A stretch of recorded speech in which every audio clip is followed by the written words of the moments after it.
Sound there. Good morning, ladies and gentlemen, both in the audience and virtually.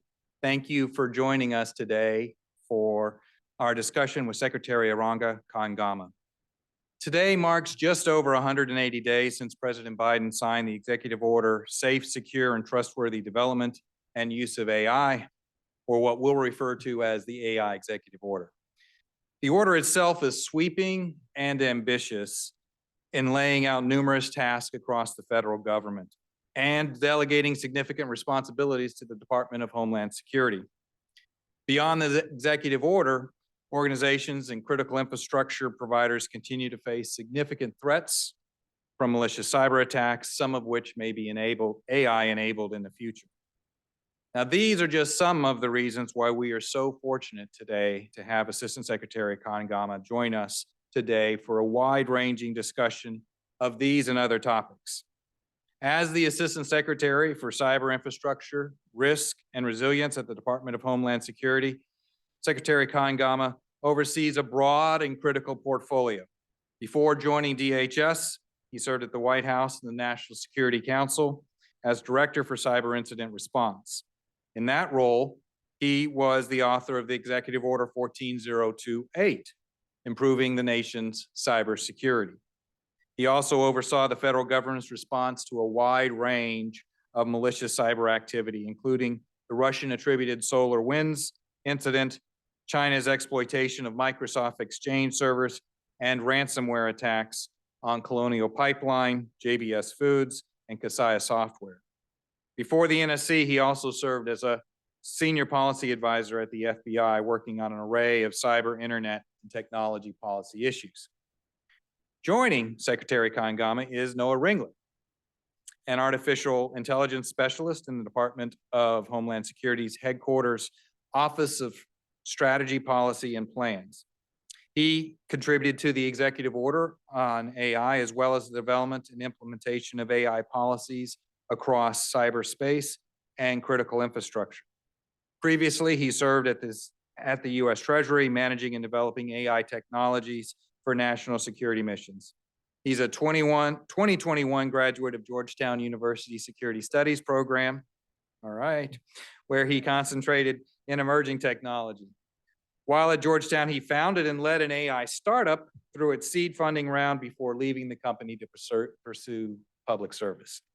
And finally, moderating today's discussion is CSET's own Jessica G. Jessica is a seasoned researcher at CSET, where she has written about AI red teaming and the optimal ways to control large language models. She has also contributed to work on how to effectively anticipate and manage risk from the most advanced and capable AI systems at the frontier of the field. Jessica received an MA in Security Studies, also at Georgetown, and a BA in Computer Science from Princeton University. Before we get to our moderated discussion, Assistant Secretary Kahangama has a few opening remarks. Mr. Secretary, the floor is yours.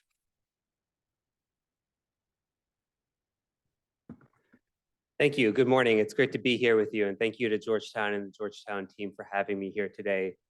I know when our teams kind of put this event together many weeks ago, I don't know if it was intentional or just by chance that we'd be here, but I think it's quite appropriate to be here as the White House celebrates its 6-month anniversary of the AI Executive Order.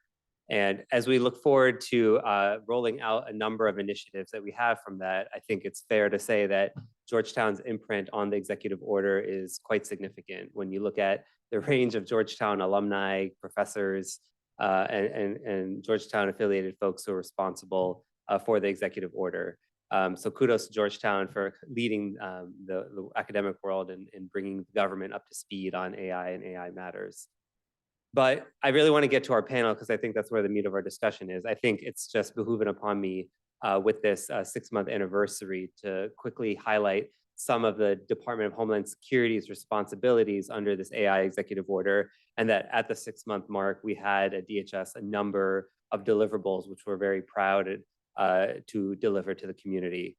I think, first and foremost, top of mind with the nature and topic of this event, we've this morning, just I think a minute or two ago, released publicly AI security and safety guidelines for the critical infrastructure community. This is the first of its kind and developed from risk assessments from 16 different critical infrastructure sectors that were previously defined in the actual executive order. So we're very proud, and I look forward to the conversation with Jessica and Noah around diving a little bit deeper into those guidelines. But this is something we've worked on very significantly at the department and look forward to doing. The other major implication for critical infrastructure that folks should be aware of is on Friday, the department also announced the development and creation of an AI Safety and Security Board as directed in the AI Executive Order. This public-private partnership is going to be led by Secretary Mayorkas and involves over 20 AI experts from various fields to discuss and make recommendations on how to improve and safely implement critical infrastructure and AI use cases. We've picked from a very significant and diverse group of individuals to join this board that range from civil society, the technology companies itself, state and local and critical infrastructure owners to really get that cross-purpose, cross-perspective look at critical infrastructure and provide really essential guidelines, tips, and other commitments to the Secretary of Homeland Security, and then as a result, the critical infrastructure community writ large. So we're very excited about that, and we will be convening the first meeting of the AI Safety and Security Board, I guess in May, I was gonna say later this month, shortly here in the next few weeks. And then a couple of other highlights to mention, we also have responsibilities under the vast portfolio of DHS that include countering weapons of mass destruction. So our CWMD program delivered to the president a report on the chemical, biological, radiological, and nuclear threats involving AI and its potential misuse to weaponize those types of weapons. And so we're very excited to continue down the road of providing those recommendations and issuing a fact sheet this morning as well, highlighting some of the developments from that report. And then finally, I think, CISA, our cybersecurity agency, was also tasked with developing a pilot program on how to use cybersecurity tools with an AI context to find and mitigate vulnerabilities in systems and government systems. CISA has developed a number of tools and evaluated them. They completed the pilot and within the next 60 days, I believe, should be issuing a report with its findings. So we very much look forward to that. And in closing, I think we also use our intellectual property expertise to begin creating a training program for state, local, and other communities to understand the risks posed from an intellectual property perspective around artificial intelligence through our Homeland Security investigations and leadership role in the Intellectual Property Center here down in Alexandria, Virginia. So I don't want to go on too much longer because I know the conversation will be more of an interesting aspect of this, but I did want to ensure that we hit the top lines of what DHS is doing at the 180-day mark. There will be further milestones, as was mentioned. It's an expansive EO. We have significant responsibility, but we look forward to taking that on and completing those tasks as part of the Biden-Harris administration's efforts on AI. So thank you for having me again, and I look forward to our conversation. Thanks. Hello. Great. So thank you for your remarks, Assistant Secretary. So I want to dive right into what you mentioned on the DHS deliverables, because I think there's a kind of a lot to unpack about like what the EO required of the department, but also like what the department has managed to put together in the past 6 months. So first off, on the critical infrastructure guidelines, I think for a lot of us, critical infrastructure is a space that's so huge. There are so many sectors. I think it's like everyone acknowledges that it's really important, but I think sometimes the details are a little unclear. Where it's like, yeah, like CISA is working on critical infrastructure, DHS is working on critical infrastructure, but sometimes it's not clear what that actually means. So do you mind going more into the process of how you put those guidelines together? Like who were the stakeholders? Can you talk about how you were trying to balance, the needs of the different sectors? Sure. And I should mention Noah is our preeminent AI expert. He's in my office, so I'm very excited to be here with him today. And he should feel free to chime in. But I think, it's funny when you create an EO, it's an interagency effort, and it's kind of a funny process because it's a bunch of agencies coming to the table asking to be assigned work. The White House is writing it, they have the pen, and DHS puts its hand up for a couple things, and DOJ and others. So it's like you're asking for pain, right? Like you're asking for all these requirements. So, that was given to us, but I think it was a very collaborative process that the White House ran. And the process of putting together the guidelines was actually like very well thought out. It was kind of, everything was derivative of previous products. So we had a very quick surge, I think in the first 60 or 90 days for all the sectors to do risk assessments. So every sector has an agency that's responsible for its kind of critical analysis from a government perspective. So each agency that had a responsibility for a sector did a deep dive risk assessment of the AI threats in its sector. And then those were all combined and then provided to DHS. And it was really the teams at DHS that assessed across all of these different 16 reports to find cross-sector risk analysis, cross-sector trends, where the needs were. And that really formed the basis of the security guidelines. And then from there, we kind of zoomed out, took those cross-sector trends, and then really try to make it more tangible. There's a lot of existing stuff, right? So the guidelines are mapped to the AI risk framework for AI. So that framework exists. We went on top of it. We want to build on what things like the Department of Commerce are doing. And then it was very consultative. So CISA, as they were drafting, took them to all the sector risk management agencies so that they would get 1, 2, 3 spins at it. We also put it in front of regulators to kind of get the regulators looking at it to see what feasibility was if they wanted to regulate against them. So it was a very inclusive process and something that I think we'll be shopping around now with industry a little bit more, that they're out and going to various industry fora to kind of make sure that they are tracking what we are saying. But I think that it's going to be iterative. We're going to have future versions of it. Our AI Safety and Security Board and experts may take a look at it as well and build it. So I think folks should also consider it version 1.0. Yeah, I would just add that I think one of the things that you'll see highlighted throughout the guidelines is just how different the sectors are. And so what the cross-sector guidelines are necessarily have to be zoomed out slightly from what a sector-specific guideline might be. And the example that I give for this is that in the financial sector, you have a broad adoption of AI tools across markets and across industries, whereas in older utility-based systems such as energy grid, you have a lot of what I would classify as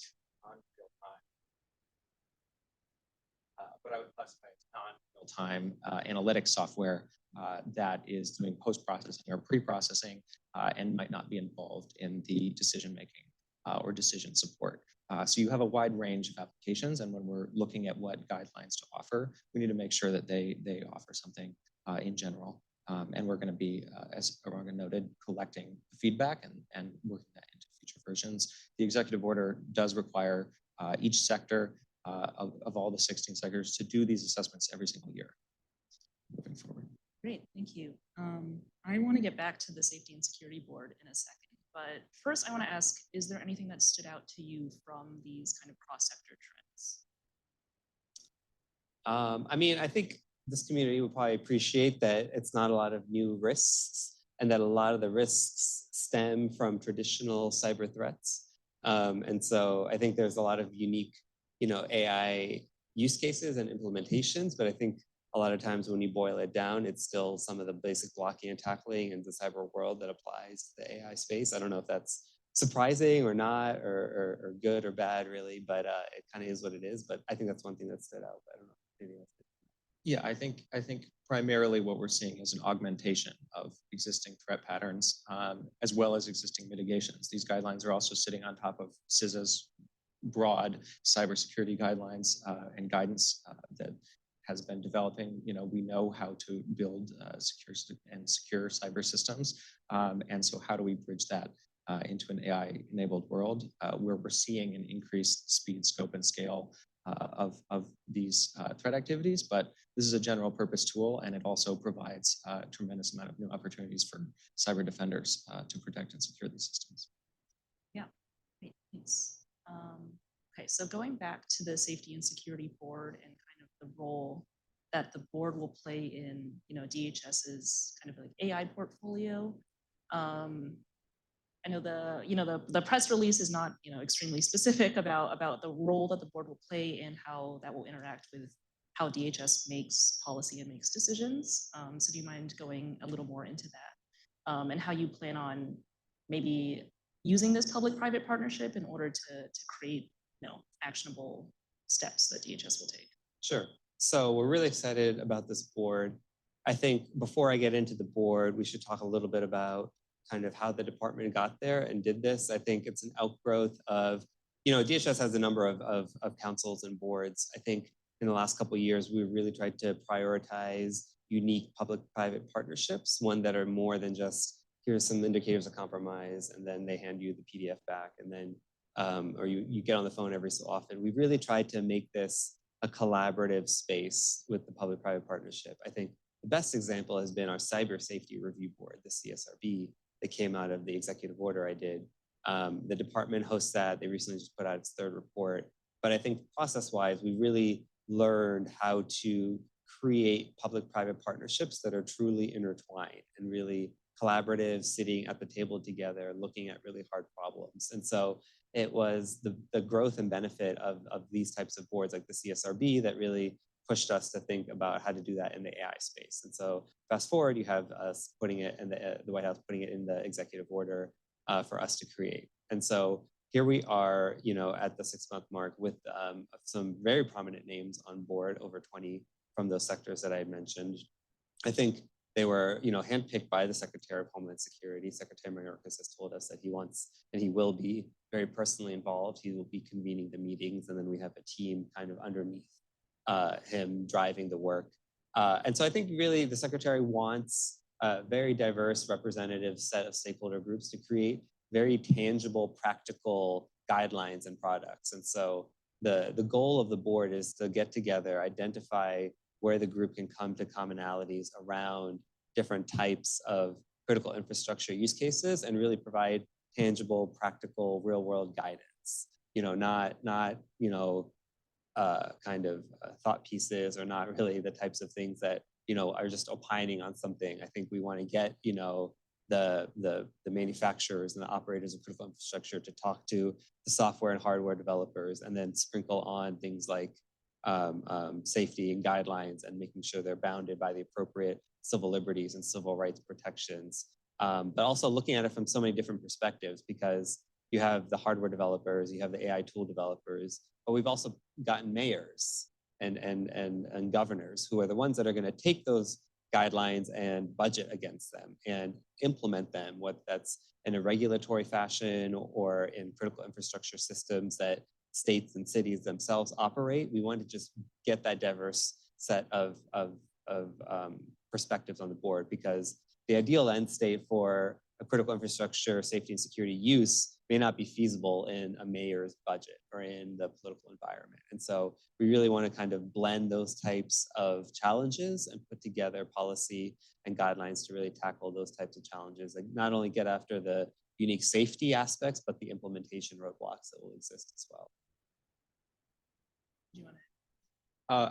I think that does sum it up, and you'll see over the next few weeks more and more detail about where the direction of the board is moving. We think it's really, really critical to tackle these issues early and in a operational way. And you'll see from the guidelines that there's a difference between general cross critical infrastructure sector guidelines and specific implementation planning, incident response planning, roles and responsibilities of actors along the life cycle of an AI system. And all of those things are going to require a lot more legwork, not just by the board, but across the broader interagency and country in order to move a lot of these systems towards implementation. It's critical that these systems function as intended, that they exhibit some level of interpretability as well as some level of robustness, so that they are able to function under unexpected loads and environments. We know that there will be unexpected inputs, and that these systems also have to be resilient, whether it's under the conditions of a cyber attack or an extreme weather event that require those systems. So some of the things you'll see in the guidelines are working through human machine teaming, working through input validation in order to make sure that systems are functioning reliably, moving towards just generally having more safe and secure systems in order for them to function successfully in higher risk environments. Yeah, I want to return to the kind of safety and security, like implementation of AI systems in a second, but it sounds to me that what you're describing is like DHS taking a stab at like AI governance over like many different levels. Because it's very interesting, Assistant Secretary, what you said about the idea of taking guidance from, these are like AI company CEOs talking to mayors and governors who have to implement state and local policy. And to me, it seems like there's this gap between, what these like company leaders, people who are building AI systems are saying, and then what we're like the implementation that we're actually seeing on the ground. So is this something that you imagine like DHS can help bridge? Yeah, absolutely. I think we have traditionally saw our role as a coordinator, convener, connector between the critical infrastructure community and the national security community, the cybersecurity community more at large. I think DHS approaches AI in a little bit of in a way that with cybersecurity and the internet kind of got ahead of us, frankly, and we're kind of building security on top and on top and on top, because a lot of the foundational stuff has been built. And I think we're at a little bit of an earlier stage with AI. And so we view AI and working with all of these companies and the technology as a little bit earlier in that timeline. And so the more that we can get to having security and safety built in to start, I think the exponential benefits are going to be really good. So yeah, I think we take a really practical approach. I think the Biden administration and this White House in particular is very focused on critical infrastructure. We have previously built in cybersecurity, requirements or minimum or guidance, whether it's voluntary or not, into different infrastructure spending efforts coming out of the Infrastructure Investment Act, for instance, putting it into notice of funding opportunities and things like that. So I think the implementation focus is very on brand for this administration and something that we're trying to close that gap as much as possible. Great. So kind of on the start of governance, I want to pull on it a little bit and ask about kind of like internal use of internal AI governance at DHS. The department has a huge remit, and I know that there are like DHS is exploring how AI can be used for its own mission. So I wanted to ask about how you are thinking, or like how leaders at DHS are thinking about governing the use of AI within the organization. Sure. Again, something very top of mind for Secretary Mayorkas. He's been very involved in kind of pushing us to make sure that across the remit of our mission spaces at DHS, we are leveraging AI as much as possible. And so what you've seen is a quite, robust set of work products that come out of the department. Just a few weeks ago, we published an AI roadmap that kind of lays out how we want to go about integrating and using AI into our own mission spaces. I think people forget at times how big DHS is. It's 260,000 employees. You probably interact with the DHS on a more daily basis than you think of, right? I think most obviously when you're at the airport and TSA is patting you down. But I think more broadly, the Coast Guard is obviously involved in maritime security and shipping efforts. Customs and border protection are and USCIS are granting visa applications and immigrant visa applications. And FEMA, when a disaster comes in, is your frontline operator in terms of helping victims with their services. And so across all of those mission spaces, our goal is to try to leverage AI to make better, more efficient, or more make shorter timelines for government services come out of those mission spaces. So we're looking at it across a number of different spaces. We're looking at Homeland Security investigations, piloting some AI use cases around the detection of fentanyl, given the fentanyl issues that we have in this country. We're also looking to improve USCIS training with using AI models so that they are able to train and evaluate and better understand how to, evaluate an asylum claim. And we're also looking at FEMA providing better government services using artificial intelligence to better map out disaster planning and kind of maybe make more efficient the application process for aid. So, our CIO, Eric Heisen's done a really good job of piloting it. We also just hired someone to run what's called the DHS AI Core. We're going to hire 50 AI experts using special authorities to bring them on board and then farm them out to all the different components so that they can help implement these AI projects. Because I think what we've seen is that there's a huge thirst, and there is a big demand to use these types of things. People want to iterate and explore and use them in the department, but the expertise is we have a shortage, and so we're looking to hire at least 50 people. I know that over 4,000 people, I think, have expressed interest, and now we're putting them through the pipeline of hiring. It's hopefully we can make federal hiring a little bit more efficient. That could be something we use AI for in general, probably as a country.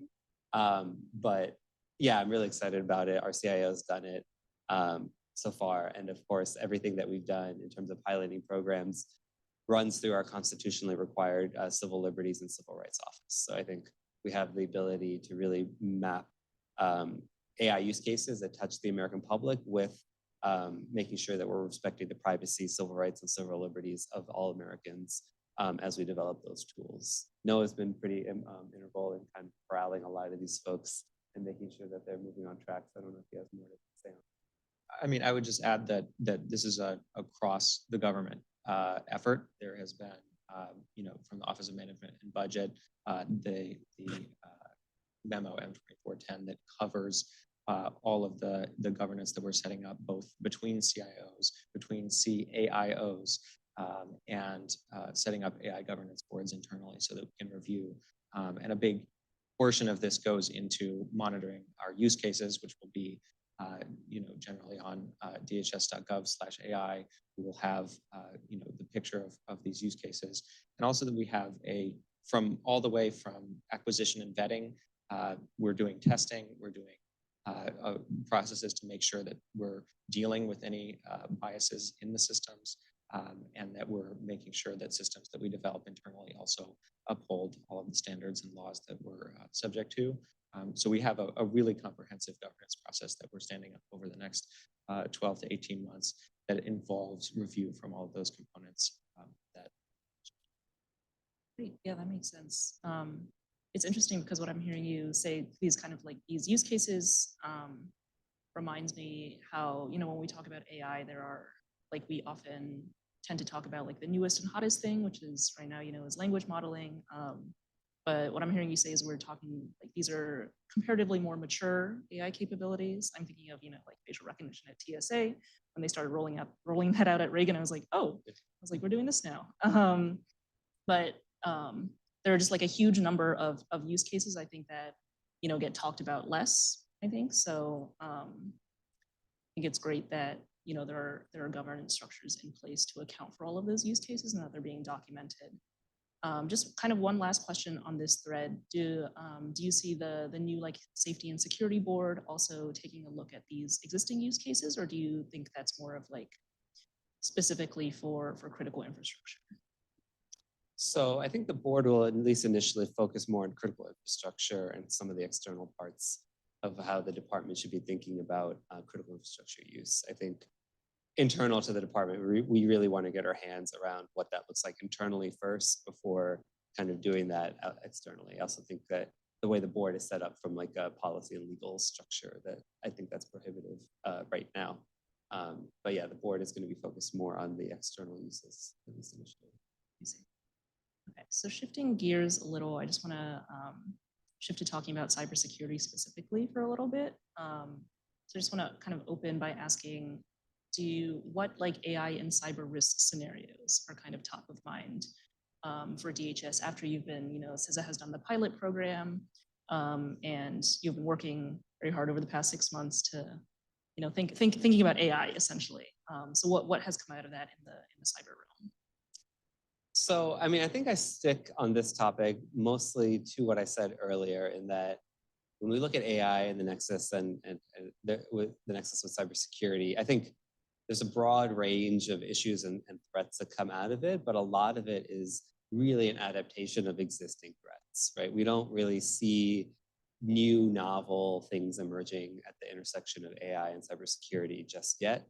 We do see the potential for phishing emails to be more sophisticated, right? Using that language model that maybe a foreign actor was using it in the past, and the English was kind of broken, and it was much more obvious, more clearly obvious that it was phishing.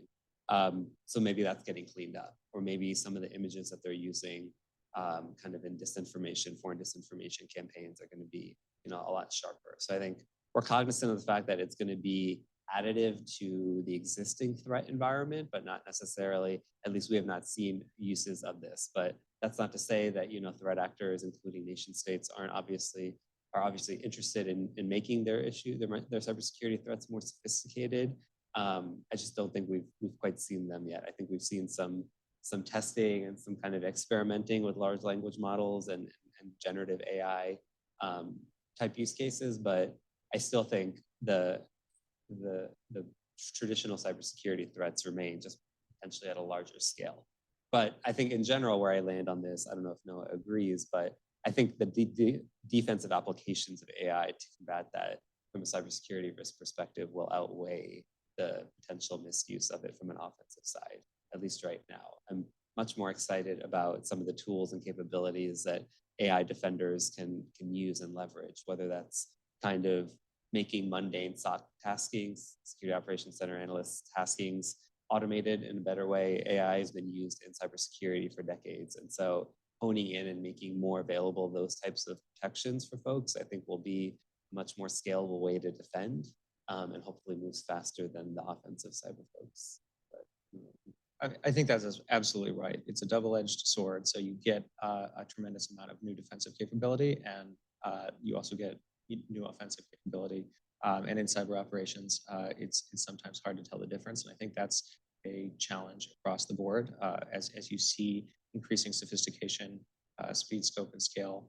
There is opportunities for disruption, and that's true across emerging technologies. And that's why we're building the guidelines and guardrails that we are, is so that we have a forward-looking something to lean on as we begin to build the foundations here, and as we see those risk signals appearing on the horizon or emerging. And I think on the governance side, there's a similar challenge. So a phishing email is a very good persuasive email. How do you govern a large language model from not having a persuasive essay writing capability, right? So we know that the intent is what matters, and the opportunity is what matters. And so we have to shape mitigations that also understand that these capabilities are general capabilities and that they can be used for good or ill. And we hope to shape a world where they're used more for good. Are you concerned at all about the pace of AI progress relative to our ability to improve defenses or improve resilience against these kinds of improved speed, scope, and scale? Yeah, I mean, I think it will move fast. I think I'm more concerned about the government's ability to keep up, right? I think that what you asked is, I'm going to spin your question a little bit because it may not matter what the progress or the speed is in the AI world. It's going to, for us, the ability of the government to adapt is going to be what's really important for us, right? And so the Secretary has put him and the department on a mission to prove to the world that the US government can be nimble, that we can move fast, and that we can ingest these technologies, provide recommendations, and then on the internal side, that we can use these technologies at a speed and scale that is relevant. And so I think Secretary Mayorkas really wants to show that our use cases, our mission that touches the American people, can use AI technologies at the same speed at which the regular world outside of government is using it. But I do think that the speed and scale of how these are progressing is going to be, eventually it will burn out some folks. I think part of our goal with these AI critical infrastructure guidelines is one question we asked early on is, who are we really speaking to with these guidelines, right? And when you boil it down to like critical infrastructure owners and operators, it's important to understand the varying level of sophistication amongst them, right? When we take ours to the banking regulators or the banking folks, they're like, got it. We've been, optimizing our systems and looking at it from a cybersecurity perspective, from financial modeling perspective. We've had AI integrated throughout. And so for them, I think the maturation is natural, but there will be more small mom and pop critical infrastructure owners, single points of failure in our systems that are very young and nascent in just their general technology adoption. And the decisions they make, I think, are what we are trying to capture. Will there be a jump from AI folks, from critical infrastructure using somewhat automated, somewhat manual, maybe semi-automated systems to a complete jump to AI. If they're making a complete jump to AI because they see the efficiency or the labor or the cost savings as they make that generational leap to AI tools to implement their critical infrastructure, what are they going to miss, right? If they haven't gone down this 10, 20-year maturation process that a billion-dollar bank has gone through, but they're still operating a water system or some other critical lifeline, if they're going to jump to AI tools, how can we implement and how can we keep them operating in a safe and secure way? It almost reminds me of I think if you travel, we grew up in the US with telephones, telephony, and telcos, and then we went to broadband and then DSL, and then we went to, we grew in our internet ecosystem. You have other countries that jumped completely to the mobile revolution, right? They skipped the landline and kind of what the domestic telco relationships are for cybersecurity. And they went straight to the new improved risks of mobile telephony and mobile internet and the cybersecurity connectivity requirements and cybersecurity risks associated with that. So as we see critical infrastructure folks jump to AI, we really want to make sure that we're handing them something that's very practical and that we can help them move at the scale that they want to. Did you want to add anything? I think that's exactly right. There is a concern, I think rightly, that a step gets skipped. I think that's what organizations like CSET and others, and certainly across the government and the interagency, we're trying to make sure that those basic building blocks of security and safety don't get skipped, that rights and safety impacting systems are captured. And we think that's somewhere that there is mutual benefit and mutual agreement.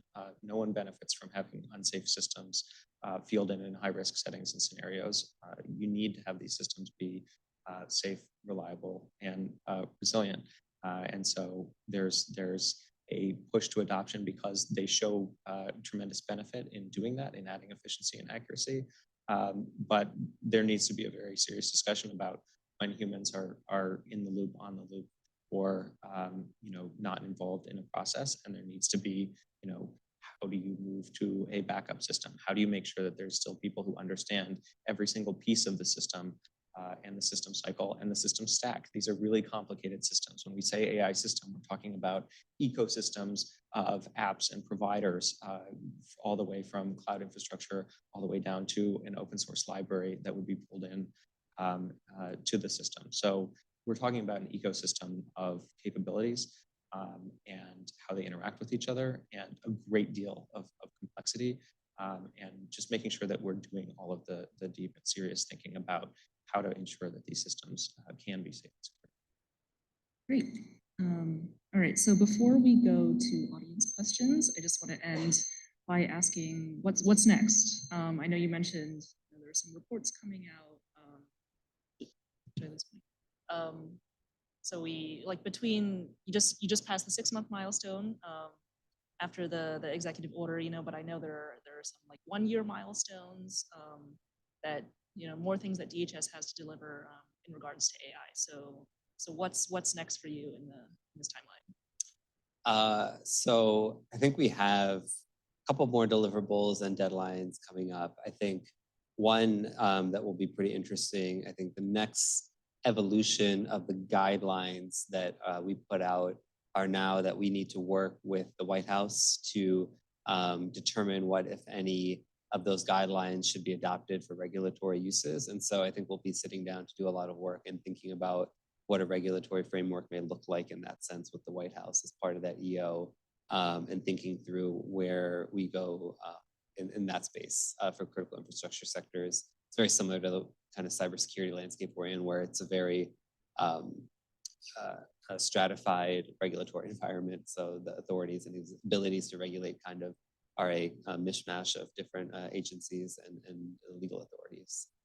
So I think that will be a big one. I think we will be working on publishing some of the findings of the CISA cybersecurity pilot program that they are running with for government systems, where they've used AI technologies to identify and mitigate vulnerabilities from a cybersecurity perspective. So I think CISA will be putting that out. And then I think one big thing that we're kicking off in earnest, which is broader than DHS, is that we're going to be working on the national security memorandum that's required in the executive order, I think at the 270-day mark. So the NSC has been working on a draft of this very long national security memorandum. And so we're going to be looking at what the equities are for DHS and making sure that we're kind of covered from the DHS perspective there. I don't know if I'm missing anything. Yeah, I would say that we're also working to deliver broadly across the countering weapons of mass destruction equities as well. There's a number of areas where we want to make sure that we're using, both defensively and very proactively, AI for detection of these sort of systems, as well as detection of any sort of synthetic, whether synth bio or synth chemical or otherwise, that we're able to detect any sort of threat signals there very early, and that we have that early warning system in place. And I think that under the executive order, that's taking place over the entire next year, and that involves getting all of the experts from around the government to work in a collaborative environment in order to build a framework for security there. And so there's a few things more important than making sure that works. Yes. And the only other thing that I think we haven't really touched on is kind of whether in both required in the EO and outside of it, we've actually done a lot of international engagement on this. I think that's worth highlighting and not overlooking.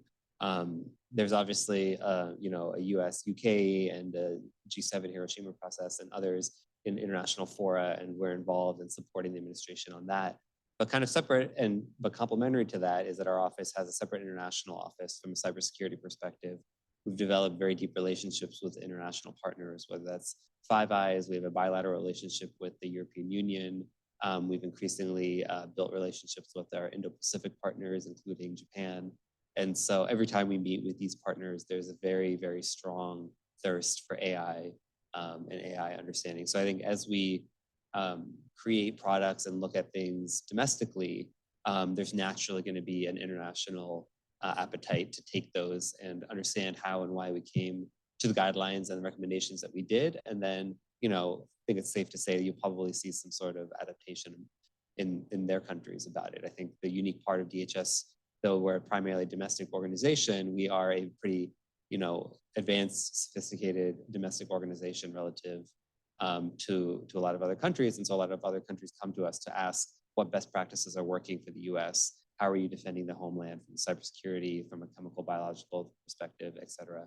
And so we'll take a lot of our findings and share them with international partners to collaborate with them as they develop their own domestic systems.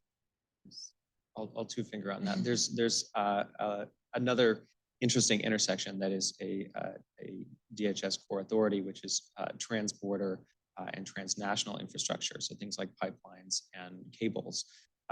And we need to work with the partners and neighbors who those transnational pieces of infrastructure connect with. And so that gets to how do we work to expand AI governance internationally, making sure that we're moving towards some harmonization so that we can work with folks as the different regulatory processes get stood up in different countries. And that same process will also continue to happen domestically at the state and local level. We're going to have layers of different processes in place. And I think self-driving cars are always a good early indicator of how that can move forward as folks in different jurisdictions take different approaches and see what works. And it's going to be a process in order for us to develop robust safety and security practices. For sure. Great. I think that's a good place to transition to audience questions. So we'll be taking questions in the room. I have one already. Danny is running a mic. Thank you. Hi, thanks for doing the event. So I'll just start with the celebration of the EO, but note that, while we're at the 180-day mark or 6-month mark, we've also seen the EO shift to the OMB memo, which was also celebrated, particularly by civil society groups. But then the OMB memo shift to the procurement RFI, and sort of, it seems like, particularly around those procurement requirements, which a lot of folks consider to be a bulk of the EO, a sort of room for exemptions, for wiggle room. For example, in the EO and in the OMB memo, it suggests that there should be government testing, government reviews of documents for AI testing. But then in the RFI, it says, well, how much of this testing should be done by the vendor and how much of this testing should be done by government or independent third party assessors.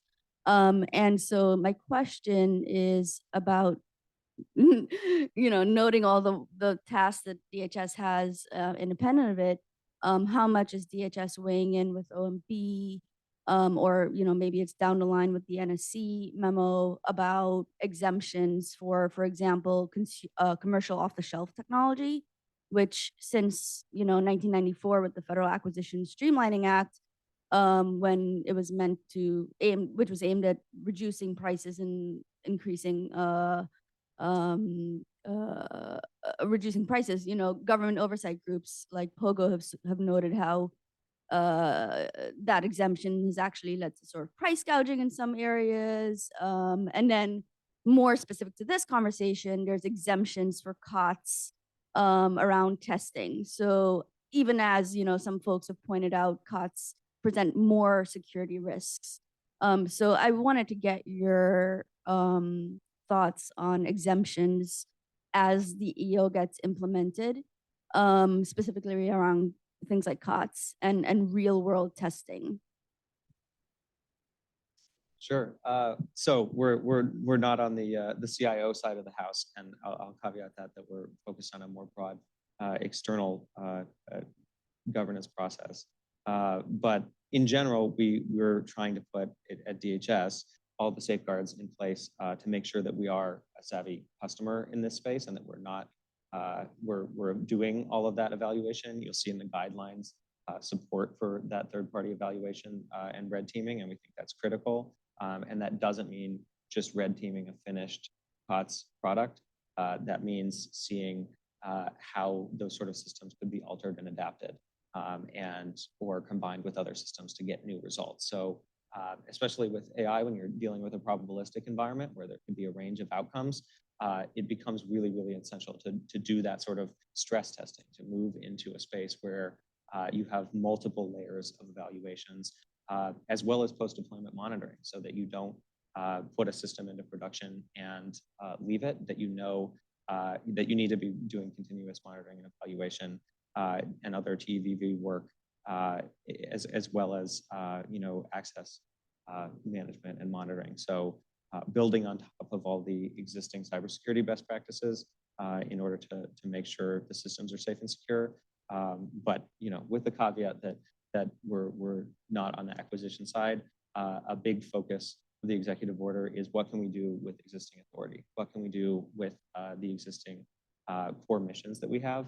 And this is also going to be an area where legislation will move forward in the future to work to build out that. And while noting that this is a really fast evolving technology, and we're going to need to stay really nimble in responding to that, and making sure that we have a set of adaptable and scalable safeguards in place. Yeah, I mean, I think just to zoom out a little bit more broadly, when we talk to Secretary Mayorkas on this, and again, it's more of our CIO shop, but I think we are very interested in making sure that we're able to move at speed to have the relevant technology and tools that we can from a CIO and a federal acquisition perspective. I think everyone acknowledges the acquisition process is quite slow and kind of counter to our ability to move quickly in this space. I think there is a renewed attention at the leadership level. And then when you look at some of the other governance structures, like the AI governance boards that are required at OMB at a deputy's level, hopefully we have kind of the leadership of the department's eyes kind of looking at this to kind of break through any potential hurdles internal from our perspective. We're here. So you described a lot of different types of partnerships. You described partnerships with critical infrastructure providers. You described partnerships with our international partners and those aspects as well. But there's also been a whole lot of activity, part of it driven by the EO, but a lot of different organizations standing up new internal pieces. For example, the AI Safety Institute, Department of Commerce, and those types of things.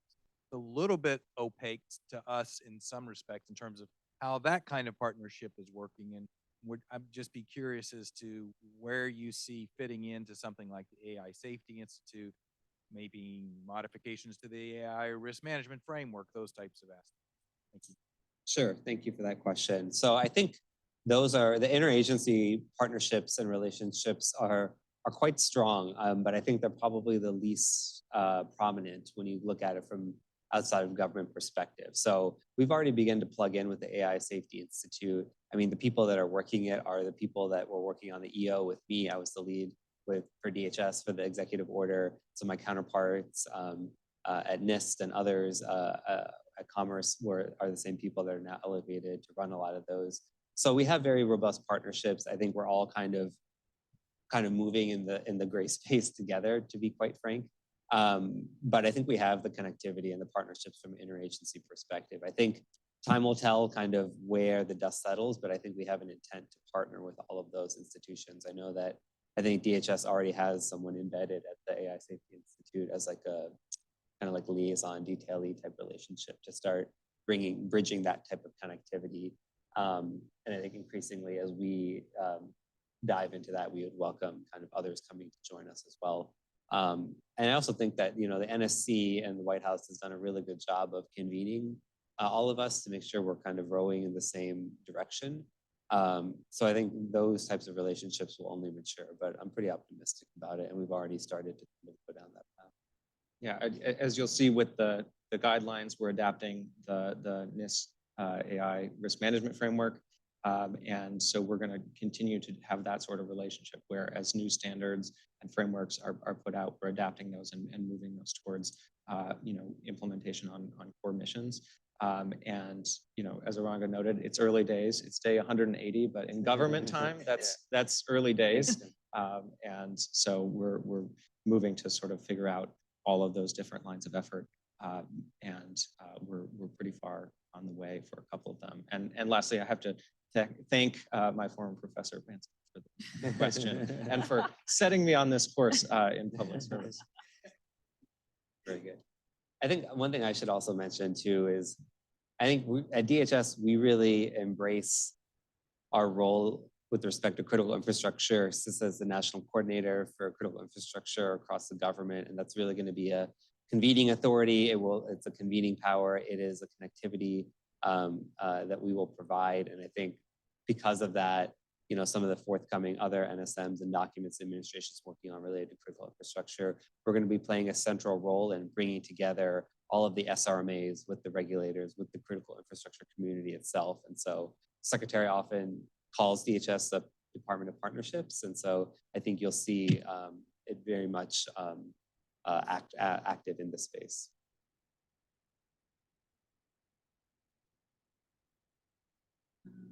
Take the gentleman in the front. Thank you. So Trace Lastly from American University's Homeland Security Policy Program. And thank you both for being here and driving this conversation.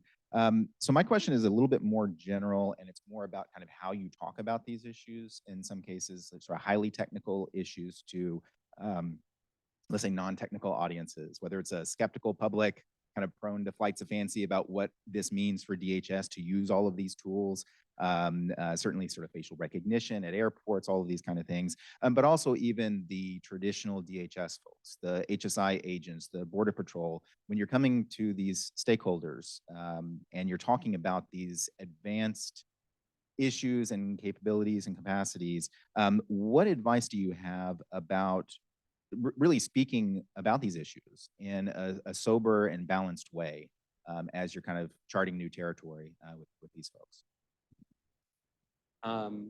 That's a really good question.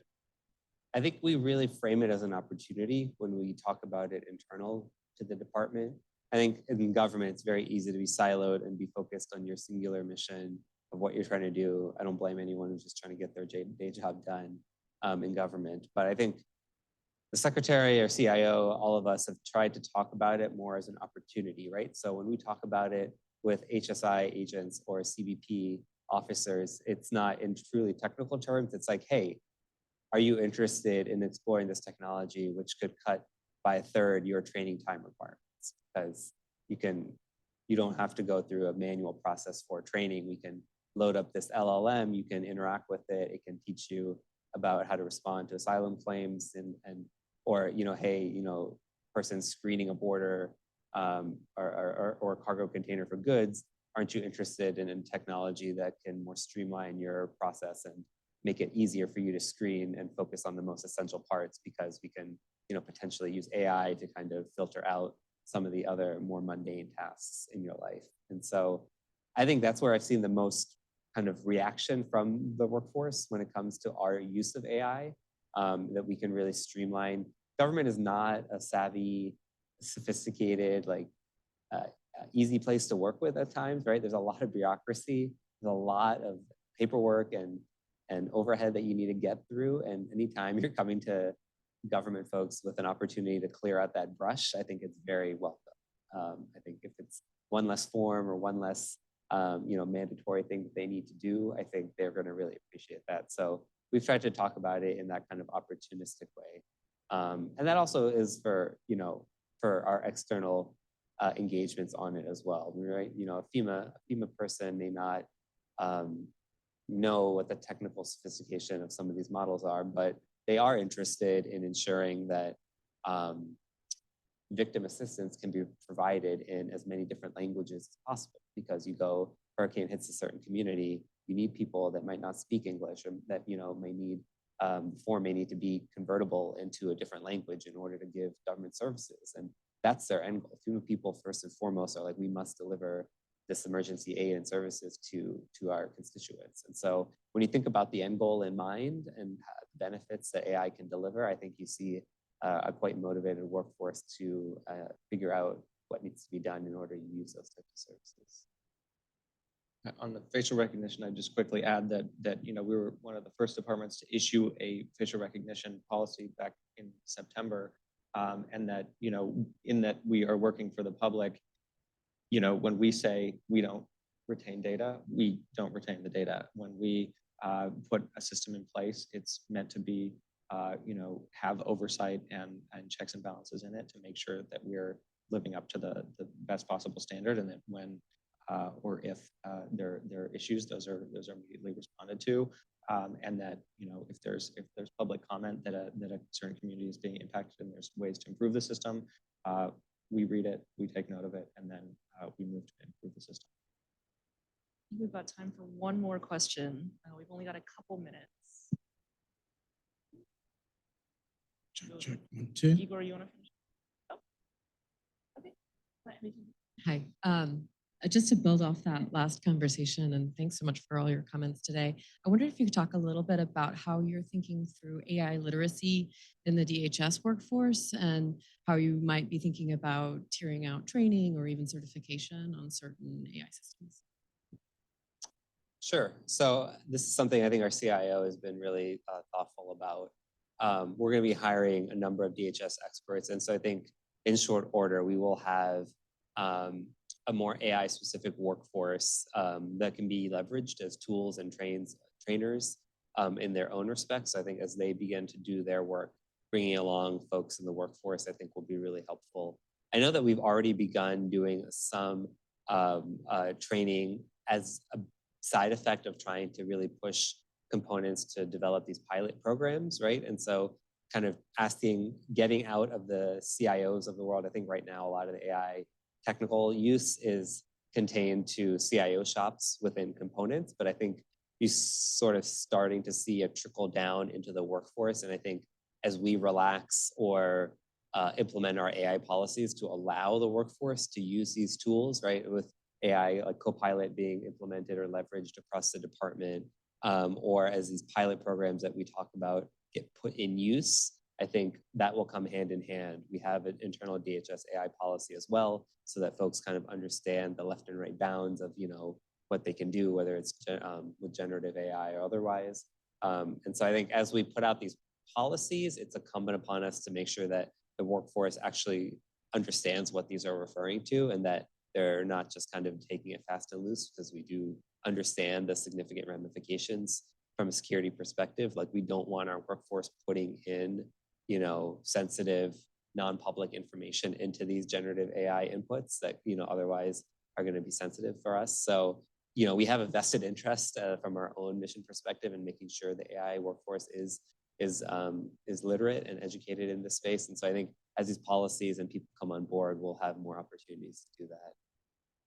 Yeah, I mean, exactly. I think, I helped develop our training program for the training program where the workforce folks go through a training process before they get access to some of these suites of tools. And it's really important that happens. I mean, if for no other reason, then you still need to read every single word that you're using from an output that needs to be leveraged because we need to make sure that everything is accurate.